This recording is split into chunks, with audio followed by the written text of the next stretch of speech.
Welcome to రాజనీతి. ఉమ్మడి ప్రకాశం జిల్లా ప్రజలు ఎంతో కాలంగా ఎదురు చూస్తున్న వెలుగొండ ప్రాజెక్టు ఈ నెలాఖరుకు ప్రారంభం కాబోతా ఉంది. తొలి దశకు సంబంధించి నిర్వాసితులకు ముఖ్యమంత్రి చంద్రబాబు పరిహారం అందజేశారు. మొత్తం నిర్వాసితుల కోసం ప్రభుత్వం 906 కోట్ల రూపాయల భారీ బడ్జెట్ మంజూరు చేసింది. అందులో భాగంగానే బుధవారం రోజు 1600 కుటుంబాలకు సుమారు 200 కోట్ల రూపాయల మేర పెండింగ్ పరిహారాన్ని పంపిణీ చేసింది. కొన్ని సంవత్సరాలుగా ఈ R&R ప్యాకేజ్ లేక పెండింగ్లో పెట్టడంతో జనం ఆందోళనగా ఉన్నారు. వాళ్ళందరికీ కూడా ఈరోజు ముఖ్యమంత్రి పరిహారం అందించడంతో హర్షం ప్రకటిస్తున్నారు. ముఖ్యమంత్రి చంద్రబాబు 2 ఏళ్ల క్రితం బాధ్యతలు చేపట్టిన తర్వాత వెలుగొండ ప్రాజెక్టు పూర్తి చేయటం మీద ప్రత్యేక శ్రద్ధ తీసుకున్నారు. నిర్మాణ పనులు ఫాలోఅప్ చేశారు. మంత్రి నిమ్మల రామానాయుడు అనేక సార్లు సైట్ విజిట్ చేశారు. జగన్మోహన్ రెడ్డి హయాంలో నిర్మాణ పనులను అత్తనాడక నడిచినాయి.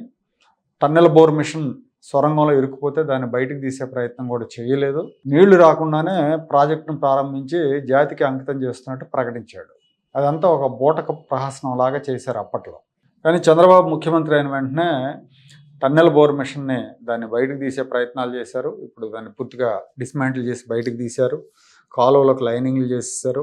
అలాగే 2 సొరంగాల్ని నీళ్లు ప్రవహించడానికి వీలుగా వాటికి మరమ్మతులు కూడా చేశారు. ఈ ప్రాజెక్టు పశ్చిమ ప్రకాశం జిల్లా ప్రజలకు ఒక వరం అని చెప్పాలి. పశ్చిమ ప్రకాశం ప్రజలకు చంద్రబాబు నాయుడు ఒకటి కాదు 2 వరాలు ఇచ్చారు. ఒకటి ఏంటంటే ఎంతో కాలంగా జిల్లా డిమాండ్ ఉంది అక్కడ. అంటే పశ్చిమ ప్రాంతానికి జిల్లా కేంద్రం ఒంగోలుకి ఉమ్మడి జిల్లా ఉన్నప్పుడు చాలా డిస్టెన్స్ ఉండేది. గిద్దలూరు నుంచి ఒంగోలు దాదాపు 140 కిలోమీటర్ల పైన ఉంటుంది. అలాగే ఎర్రగొండపాలెం ఇవన్నీ కూడా 100 కిలోమీటర్ల పైన ఉంటాయి. సో అందుకని వాళ్ళు మార్కాపురం కేంద్రంగా ఒక జిల్లా కావాలని చాలా కాలంగా అడుగుతున్నారు. ఆ డిమాండ్ని చంద్రబాబు నాయుడు నెరవేర్చారు. మార్కాపురం జిల్లా ఏర్పాటు చేశారు. అలాగే దశాబ్దాల వెలుగొండ కళ నిజం చేశారు. ఈ క్రెడిట్ పూర్తిగా చంద్రబాబుదే. అందుకు అందరూ ఆయన అభినందించాల్సిందే. అయితే మార్కాపురం ఎమ్మెల్యే కందుల నారాయణ రెడ్డి గారు చంద్రబాబు జిల్లాని ఏర్పాటు చేశారు కాబట్టి ఆయన పేరు జిల్లాకు పెట్టాలని సంతకాల ఉద్యమం చేపట్టారు. ఇప్పటికి 117 మంది ఎమ్మెల్యేలు సంతకాలు చేశారంట ఆయన డిమాండ్, ఆయన సంతకాల ఉద్యమానికి మద్దతుగా.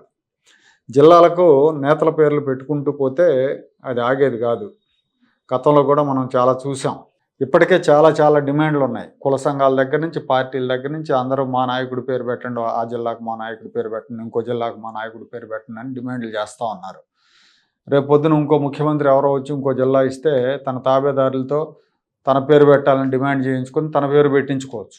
దాని మూలంగా జిల్లాలకు తోకలు ఎక్కువైపోతాయి. జిల్లాలకు వాటి పరిధిలో ఉన్న చారిత్రక ప్రసిద్ధి చెందిన అంశాల ఆధారంగానో లేదా జిల్లా కేంద్రం పేరుతోనో ఆ జిల్లా పేరుంటే అందరికీ ఆమోదయోగ్యంగా ఉంటుంది. లేదా స్వాతంత్ర సమరయోధుల పేర్లు కూడా పెట్టచ్చు. కడప జిల్లాకు వైఎస్ రాజశేఖర రెడ్డి కడప జిల్లా అని పేరు పెట్టారు.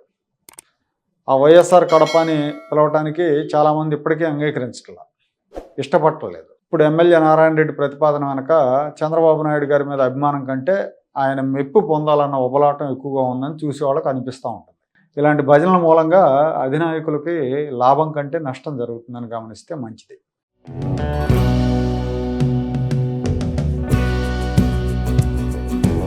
Like, share and subscribe to Rajaniti channel.